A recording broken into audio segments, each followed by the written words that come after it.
श्री गणेशाय नमः। गुरु ब्रह्मा गुरु विष्णु गुरुदेव महेश्वर गुरु साक्षात् परब्रह्म तस्मै श्री गुरुवे नमः। श्री गुरु गीता प्रथम अध्याय।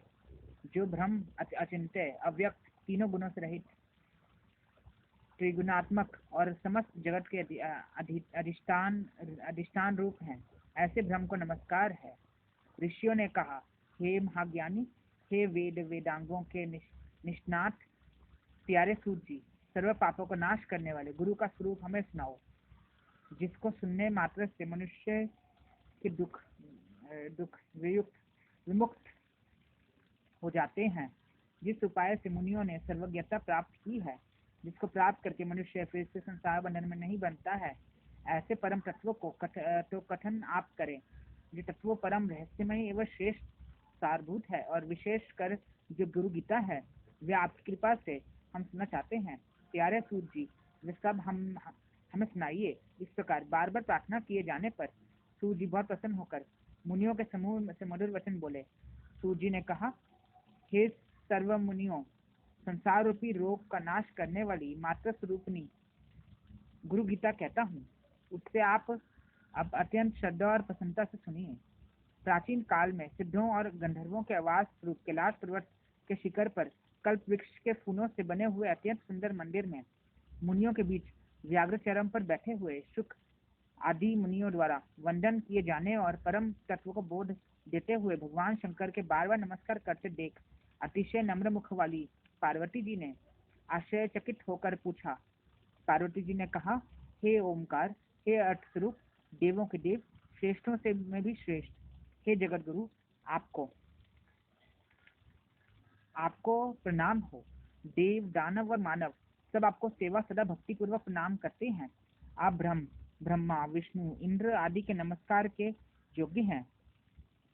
ऐसे नमस्कार के आश्रय रूप होने पर भी आप किसको नमस्कार करते हैं? हे भगवान, हे सर्वधर्मों के ज्ञाता, हे शंभो, जो व्रत सब व्रतों में श्रेष्ठ है, ऐसे उत्तम गुरु महात्मन कृपा करके मुझे कहे।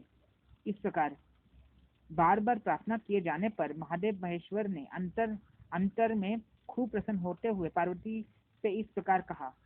श्री महादेव देव जी ने कहा, हे देवी, ये तत्व रहस्यों से भी रहस्यमयी है, इसलिए कहना उचित नहीं। पहले किसी को भी नहीं कहा, फिर भी तुम्हारी भक्ति देखकर वह रहस्य मैं कहता हूँ। हे देवी, तुम मेरे ही स्वरूप हो, इसलिए तुमको मैं कहता हूँ। तुम्हारा ये प्रश्न लोक का कल्याण कारक है। ऐसा प्रश्न पहले कभी किसने नहीं किया। जिसका ईश्वर में उत्तम भक्ति होती है, जैसी ईश्वर में वैसी ही भक्ति जिसको गुरु में होती है, ऐसे महात्माओं को भी यही यहाँ कही हुई बात समझ में आएगी। जो गुरु है वही शिव है, जो शिव है वही गुरु है। दोनों में जो अंतर मानता है वह गुरु पत्नी गमन करने के समान पापी है। हे प्रिय, वेद, शास्त्र, पुराण, इतिहास आदि, मंत्र, यंत्र, मोहन, उच्चाटन आदि विद्या, शैव, शक्त, आगमन और अन्य सर्व मंत्र की ये सब बातें गुरु तत्व को जानने बिना भ्रांत चित्त वाले जीवों को पथभ्रष्ट करने वाली हैं, और जब तप, व्रत, तीर्थ, यज्ञ, दान ये सब व्यर्थ हो जाते हैं। हे सुमुखी, आत्मा में गुरु बुद्धि के सिवा अन्य कुछ भी सत्य नहीं है। इससे इस आत्मज्ञान को प्राप्त करने के लिए बुद्धिमानों को प्रयत्न करना चाहिए। जगत गूढ़ अविद्यात्मक माया रूप है और शरीर अज्ञान से उत्पन्न हुआ है। इनका विश्लेषणात्मक ज्ञान जिनकी कृपा से होता है, उस ज्ञान को गुरु कहते हैं। जिस गुरुदेव के पाद सेवन से मनुष्य सर्व पापों से विशुद्धात्मक आत्मा होकर भ्रम रूप हो जाता है, मैं तुम पर कृपा करने के लिए कहता हूँ। श्री गुरुदेव का चरणामृत पाप रूप कीचड़ का सम्यक कोशोषक है, ज्ञान तेज का सम्यक उद्दीचक है और संसार सागर का संयुक्त तारक है। अज्ञान की जड़ को उखाड़ने वाले, अनेक जन्मों के कर्मों को निवारने वाले, ज्ञान और वैराग्य को सिद्ध करने वाले श्री गुरुदेव के चरणामृत का पान करना चाहिए। अपने गुरुदेव के नाम का कीर्तन अनंत स्वरूप भगवान शिव का ही कीर्तन है। अपने गुरुदेव के नाम का चिंतन अनंत स्वरूप भगवान शिव का ही चिंतन है। गुरुदेव का निवास स्थान काशी क्षेत्र है। श्री गुरुदेव का गंगा जी के पैर गंगा जी हैं। गुरुदेव भगवान विश्वनाथ और निश्चित ही साक्षात तारक ब्रह्म है। गुरुदेव की सेवा ही तीर्थराज गया गया है। गुरुदेव का शरीर अक्षय वटवृक्ष है। गुरुदेव के श्री चरण भगवान विष्णु के श्री चरण है। वहां लगाए हुए मन ताडाकार हो जाता है। ब्रह्म श्री गुरुदेव के मुखारविंद में स्थित है। वह ब्रह्म उनकी कृपा से प्राप्त हो जाता है। इसलिए जिस प्रकार स्वेच्छाचारी स्त्री अपने प्रेमी पुरुष का सदा चिंतन करती है, उसी प्रकार सदा गुरुदेव का ध्यान करना चाहिए। अपने आश्रम, जाति, कीर्ति, पालन पोषण ये सब छोड़कर गुरुदेव का ही सम्यक आश्रय लेना चाहिए। विद्या गुरुदेव के मुख में रहती है और वे गुरुदेव की भक्ति से ही प्राप्त होती है। ये बात तीनों लोकों में देव, ऋषि, पितरों और मानवों द्वारा स्पष्ट रूप से कही गई है।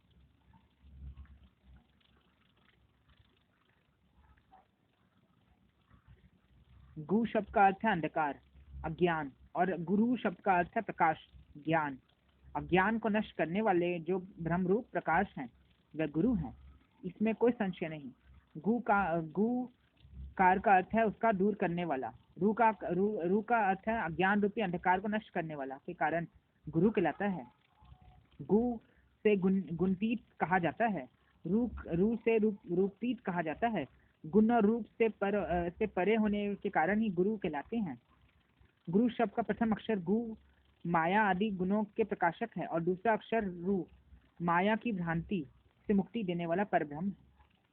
गुरु सर्व श्रुति रूप शेष रत्नों से सुशोभित चरण कमल वाले और वेदांत के अर्थों में प्रवक्ता है। इसलिए श्री गुरुदेव की पूजा करनी चाहिए, जिनके स्मरण मात्र से ज्ञान अपने आप प्रकट होने वाला लगता है और वही सर्व शमदादि संपदा रूप है। अतः श्री गुरुदेव की पूजा करनी चाहिए।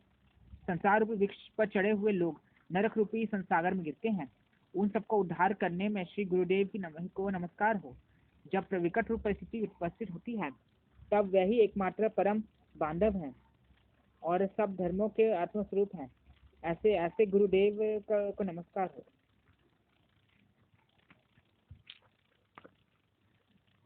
संसार रूपी अरण्य में प्रवेश करने के बाद दिग्मूढ़ की स्थिति है। जब कोई मार्ग नहीं दिखाई देता है, चित्त भ्रमित हो जाता है, उस समय जिसने मार्ग दिखाया उससे उन श्री गुरुदेव को नमस्कार हो। इन पृथ्वी पर त्रिविध ताप आदि व्याधि उपाधि रूपी अग्नि से जलने के कारण अशांत हुए प्राणियों के लिए गुरुदेव ही एकमात्र उत्तम गंगा जी हैं। ऐसे श्री गुरुदेव को नमस्कार है। 7 समुद्र पर्यंत के सर्व तीर्थों में स्नान करने में से जितना फल मिलता है वह फल श्री गुरुदेव के चरणामृत के एक बिंदु के फल का 1000वां हिस्सा है। यदि शिव जी नाराज हो जाएं तो गुरुदेव बचाने वाले हैं, किंतु गुरुदेव नाराज हो जाएं तो बचाने वाला कोई नहीं। अतः गुरुदेव को संप्राप्त करने सदा उनकी शरण में रहना चाहिए। गुरु शब्द का गु अक्षर गुणतीत अथवा बोधक है और गुरु शब्द अक्षर रूप रहित स्थिति का बोधक है। ये दोनों गुणतीत और रूपतीत स्थितियों को जो देते हैं उनका गुरु कहते हैं। हे प्रिय, गुरु की त्रिनेत्र रहित 2 नेत्र वाले साक्षात शिव हैं, 2 हाथों वाले भगवान विष्णु हैं और 1 मुख वाले ब्रह्मा जी हैं। देव, किन्नर, गंधर्व, पितृ, यक्ष, तंबरु और मुनि लोग भी गुरु सेवा की विधि नहीं जानते।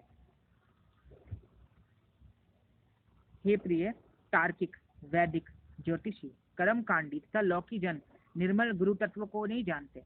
तप और विद्या के बल के कारण से ही और महा अहंकार के कारण से जीव संसार में बार बार भटकते हैं।